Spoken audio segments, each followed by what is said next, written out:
کریم نگر نام کے ایک چھوٹے سے گاؤں کے آخری کنارے پر ایک غریب کمہار بھولا اپنی ٹوٹی پھوٹی جھونپڑی میں رہتا تھا۔ اس کے ہاتھوں میں ایسا ہنر تھا کہ مٹی کو چھوتے ہی خوبصورت شکل دے دیتا، لیکن قسمت نے ہمیشہ اس کا ساتھ چھوڑ رکھا تھا۔ گاؤں کی سخت اور بے جان مٹی سے بنے برتن بھٹی میں جاتے ہی ٹوٹ جاتے تھے، اسی لیے اس کی محنت کبھی رنگ نہ لا سکی۔ اس دنیا میں بھولا کا کوئی اپنا نہیں تھا سوائے اس کے وفادار گدھے موتی کے۔ دونوں اکثر کئی راتیں بھوکے سوتے تھے۔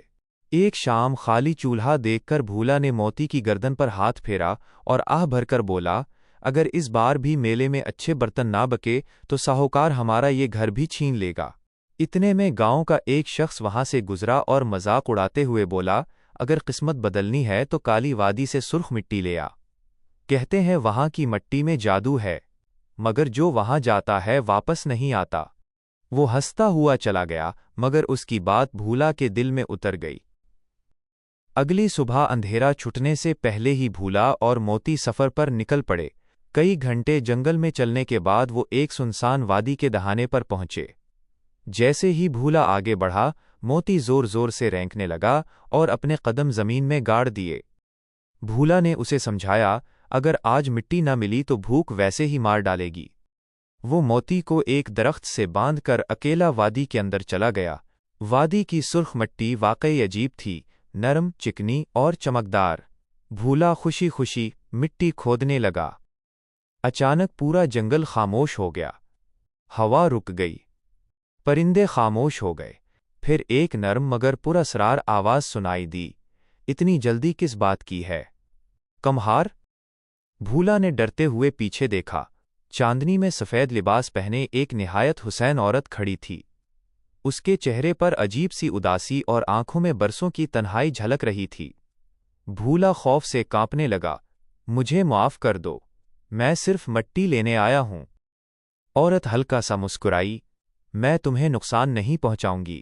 برسوں بعد کوئی ایسا انسان آیا ہے جس کے ہاتھوں میں سچا ہنر ہے۔ اس نے اپنا نام زرینہ بتایا۔ زرینہ نے سرخ مٹی اپنے ہاتھ میں لے کر کہا، یہ عام مٹی نہیں ہے، صحیح ہاتھوں میں جائے تو دنیا بدل سکتی ہے۔ پھر اس نے ایک شرط رکھی، میں تمہارے ساتھ رہوں گی اور تمہیں ایسا کاریگر بنا دوں گی جس کی مثال نہ ملے، لیکن مجھے تمہارے علاوہ کوئی نہیں دیکھ سکے گا۔ اگر تم نے کسی کو میرے بارے میں بتایا یا کسی نے مجھے دیکھنے کی کوشش کی تو میں ہمیشہ کے لیے چلی جاؤں گی۔ غریب بھولا نے فوراً وعدہ کر لیا۔ واپسی کے سفر میں موتی مسلسل بے چین رہا، جیسے اسے کسی اندیکھی طاقت کا احساس ہو رہا ہو۔ رات کو جب بھولا نے نئی مٹی چاک پر رکھی تو حیرت انگیز واقعہ پیش آیا۔ اسے محسوس ہوا جیسے کسی نے اس کے ہاتھوں پر اپنے نرم اور ٹھنڈے ہاتھ رکھ دیے ہوں۔ چاک خود بخود تیزی سے گھومنے لگا۔ مٹی معمولی برتن نہیں بلکہ ایک شاہکار میں بدلنے لگی۔ باریک نقش و نگار، بیل بوٹے اور ایسی نفیس کاریگری جو بھولا نے پہلے کبھی نہیں دیکھی تھی۔ جب چاک رکا تو سامنے ایک ایسی خوبصورت سراہی موجود تھی کہ دیکھنے والا دنگ رہ جائے۔ بھولا حیرت سے اسے دیکھتا رہ گیا۔ زرینہ نے مسکرا کر کہا، یہ تو صرف آغاز ہے۔ اگلے دن بھولا وہ سراہی بازار لے گیا۔ جیسے ہی اس نے کپڑا ہٹایا، ہر طرف حیرت پھیل گئی۔ تاجر، خریدار اور راہگیر سب جمع ہو گئے۔ ایک بڑے تاجر نے وہ سراہی ہاتھ میں لی اور کافی دیر تک دیکھتا رہا۔ میں نے اپنی پوری زندگی میں ایسی چیز نہیں دیکھا۔ اس نے بھولا کو اتنے سکے دیے جتنے بھولا نے کبھی خواب میں بھی نہیں دیکھے تھے۔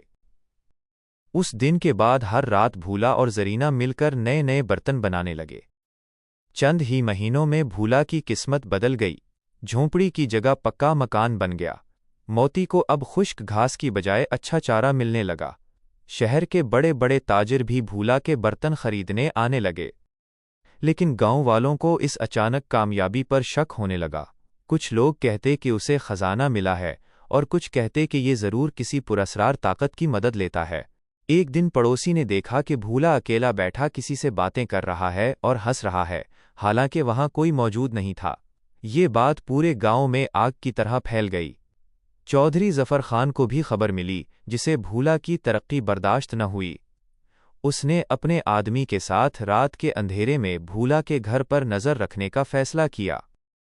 رات کو دونوں کھڑکی کے قریب پہنچے۔ انہوں نے دیکھا کہ چاک بغیر ہاتھ لگائے گھوم رہا ہے، مٹی خود بخود خوبصورت برتنوں میں ڈھل رہی ہے اور بھولا کسی اندیکھی ہستی سے باتیں بھی کر رہا ہے۔ دونوں خوفزدہ ہو کر وہاں سے بھاگ گئے۔ اگلی صبح پورا گاؤں بھولا کے گھر کے باہر جمع ہو گیا۔ ہر ایک کے ہاتھ میں لاٹھیاں اور پتھر تھے۔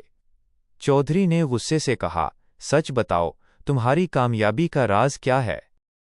بھولا خاموش رہا۔ اسے زرینہ سے کیا ہوا وعدہ یاد تھا، مگر جب لوگوں نے اس کا گھر جلانے کی دھمکی دی تو اس کا حوصلہ ٹوٹ گیا۔ وہ روتے ہوئے بولا، میں اکیلا یہ برتن نہیں بناتا، ایک پراسرار عورت میری مدد کرتی ہے۔ بس اتنا کہنا تھا کہ اچانک تیز ہوا چلنے لگی، چراغ بجھ گئے، آسمان پر کالے بادل چھا گئے۔ اسی لمحے زرینہ کی آواز گونجی، بھولا، تم نے وعدہ توڑ دیا۔